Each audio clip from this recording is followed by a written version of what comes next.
Second question, consider the following countries. So ಒಂದು 5 countries name ಕೊಟ್ಟಿದ್ದಾರೆ. Italy, Japan, Nigeria, South Korea, South Africa. Which of the above countries are frequently mentioned in the media for their low birth rates or aging population or declining population? So low birth rate ಅಂದರೆ ಜನನ ಪ್ರಮಾಣ ಕಡಿಮೆ ಇದೆ. Ageing population ಅಂತಂದರೆ ಈ ವಯಸ್ಕರ population ಜಾಸ್ತಿ ಆಗ್ತಾ ಇದೆ, ಜೊತೆಗೆ ಪಾಪ್ಯುಲೇಷನ್ ಡಿಕ್ಲೈನ್ ಆಗ್ತಿದೆ. ಸೊ ಈ ಮೂರು ಕಂಟೆಕ್ಸ್ಟಲ್ಲಿ ಯಾವ ಕಂಟ್ರಿ ಫ್ರೀಕ್ವೆಂಟ್ ಆಗಿ ನ್ಯೂಸಲ್ಲಿ ಇರುತ್ತೆ ಅಂತ ಕೇಳಿದ್ದಾರೆ.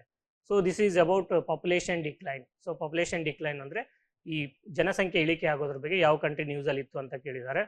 ಸೊ ಒಂದು ಆಬ್ವಿಯಸ್ ಈ ಡೆಮೋಗ್ರಫಿಕ್ ಟ್ರಾನ್ಸಿಷನ್ ಥಿಯರಿ ಪ್ರಕಾರ ಸೊ ಯಾವುದು ಡೆವಲಪಿಂಗ್ ಕಂಟ್ರಿ ಇರುತ್ತೆ ಅಲ್ಲಿ ಏನಾಗುತ್ತೆ, replacement level fertility rate reach ಆಗಿ ಅಲ್ಲಿ ಪಾಪ್ಯುಲೇಷನ್ ಡಿಕ್ಲೈನ್ ಆಗುತ್ತೆ ಅಂತ ನಾವು ಓದಿರ್ತೀವಿ. So this question it is directly taken from, so ಇದು ಕರೆಂಟ್ ಅಫೇರ್ಸಲ್ಲೂ ನ್ಯೂಸಲ್ಲಿ ಇತ್ತು. ಸೊ ಕರೆಂಟ್ ಅಫೇರ್ಸಲ್ಲಿ ಯಾರು ಓದಿ ತಿಳ್ಕೊಂಡಿರಲ್ಲ ಅವರು ಈ ಕಂಟ್ರೀಸ್ನ NCERT-ನಲ್ಲೂ ಕೊಟ್ಟಿದ್ದಾರೆ. ಸೊ NCERT ಟಾಪಿಕ್, NCERT-ಅಲ್ಲಿ 8th ಸ್ಟ್ಯಾಂಡರ್ಡ್ NCERT ಇದೆ. So 8th standard geography NCERT. So ಈ NCERT-ನಲ್ಲಿ ಪಾಪ್ಯುಲೇಷನ್ ಆ್ಯಂಡ್ ಪಾಪ್ಯುಲೇಷನ್ ಪಿರಮಿಡ್ ಬಗ್ಗೆ ಒಂದು ಟಾಪಿಕ್ ಇದೆ. ಸೊ ಅಲ್ಲಿ ಏಜಿಂಗ್ ಪಾಪ್ಯುಲೇಷನ್, ಡಿಕ್ಲೈನಿಂಗ್ ಪಾಪ್ಯುಲೇಷನ್ ಈ ಕಂಟ್ರೀಸ್ನ ಮೆನ್ಷನ್ ಮಾಡಿದ್ದಾರೆ. ಸೊ ಯಾವ ಕಂಟ್ರಿ ಡೆವಲಪ್ಡ್ ಇರುತ್ತೆ ಅಲ್ಲಿ ಏನಾಗುತ್ತೆ, ರೀಪ್ಲೇಸ್ಮೆಂಟ್ ಲೆವೆಲ್ ಫರ್ಟಿಲಿಟಿ ರೀಚ್ ಆಗುತ್ತೆ, ಪಾಪ್ಯುಲೇಷನ್ ರೀಚ್ ಆಗುತ್ತೆ. ಸೊ ಅದು ರೀಚ್ ಆದಮೇಲೆ ಏನಾಗುತ್ತೆ, ಪಾಪ್ಯುಲೇಷನ್ ಡಿಕ್ಲೈನ್ ಆಗ್ತಾ ಹೋಗುತ್ತೆ. ಅಲ್ಲಿ ಟೋಟಲ್ ಫರ್ಟಿಲಿಟಿ 2.1 ಲೆಸ್ ದೆನ್ 2.1 ಇರುತ್ತೆ. ಸೊ ಅದನ್ನು ನಾವು ಮುಂದೆ ನೋಡ್ತಾ ಹೋಗೋಣ. ಸೊ ಇವಾಗ ಇಲ್ಲಿ ಈ ಕೊಟ್ಟಿರೋ 5 ಆಪ್ಷನಲ್ಲಿ ಯಾವುದು developed country? So developed country ಎಲ್ಲಿ ಇರುತ್ತೆ ಅಲ್ಲಿ ಏನಾಗುತ್ತೆ, ಪಾಪ್ಯುಲೇಷನ್ ಏಜ್ ಆಗುತ್ತೆ, ಏಜಿಂಗ್ ಪಾಪ್ಯುಲೇಷನ್ ಇರುತ್ತೆ, ಫರ್ಟಿಲಿಟಿ ಲೆವೆಲ್ ಡಿಕ್ಲೈನ್ ಆಗುತ್ತೆ. Then what is this the next concept, birth rate decline ಆಗುತ್ತೆ ಆ್ಯಂಡ್ ಡಿಕ್ಲೈನಿಂಗ್ ಪಾಪ್ಯುಲೇಷನ್ ಆಗುತ್ತೆ. ಸೊ ಈ ಮೂರು ಫಿನಾಮಿನಾ ಕಂಡು ಬರೋದಲ್ಲಿ ಡೆವಲಪ್ಡ್ ಕಂಟ್ರೀಸಲ್ಲಿ. ಸೊ ಈ ಕೊಟ್ಟಿರೋ 5 ಕಂಟ್ರೀಸಲ್ಲಿ ಡೆವಲಪ್ಡ್ ಕಂಟ್ರಿ ಯಾವುದು? Italy, Japan and South Korea. So these are the developed countries. Nigeria, it is an African country. So still it is developing country, or we can say least developed country. South Africa, so it is a developing country. So here what is happening in South Africa? So the birth rate, population, it is not, population is declining, but it is not witnessing aging population.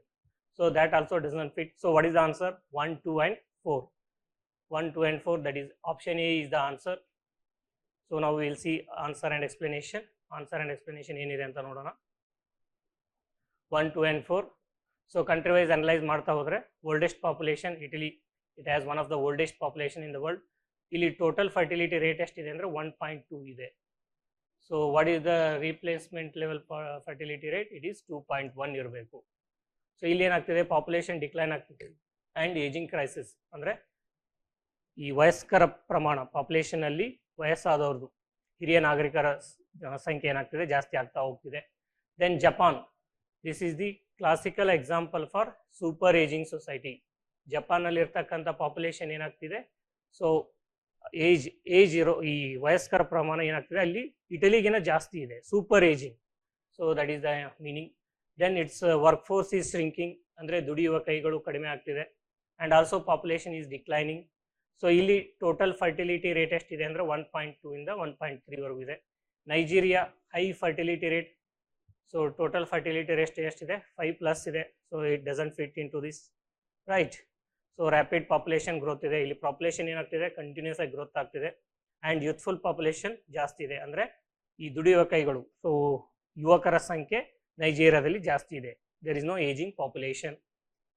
So South Korea, world's lowest fertility rate, below 1. TFR ಎಷ್ಟಿದೆ, less than 1 ಇದೆ. South Africa, it is not an ageing population, but there is a low birth crisis. Population is relatively young in South Africa also, right?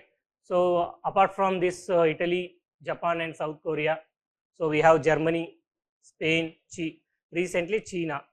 So China, it doesn't fit into this aging population as of now. So Germany and Spain, these are the other countries where the population is declining, aging population is happening and birth rate is low, right? So ಈ ಕ್ವಶನ್ನ source ಆಗಿಟ್ಕೊಂಡು UPSC ಈ ವರ್ಷ 2026 prelims ಅಲ್ಲಿ demographic transition theory ಅಂತ ಇದೆ. Demographic transition theory. So ಈ topic ಮೇಲೆ question ಕೇಳ್ಬೋದು. ಅಥವಾ ಪಾಪ್ಯುಲೇಷನ್ ಪಿರಮಿಡ್ ಅಂತ ಇದೆ NCERT-ಲಿ. Population pyramid. ಈ ಪಾಪ್ಯುಲೇಷನ್ ಪಿರಮಿಡ್ ಮೇಲೆ ಏನು ಮಾಡ್ಬೋದು, ಕ್ವಶನ್ಸ್ನ ಕೇಳ್ಬೋದು. So you have to go through both these concept. So whatever mentioned in the NCERT 8th standard NCERT ನಲ್ಲಿ ಸೊ ಈ ಎಲ್ಲ ಕನ್ಸೆಪ್ಟ್ನ ಎಕ್ಸ್ಪ್ಲೇನ್ ಮಾಡಿದ್ದಾರೆ. So that is very important from examination point of view.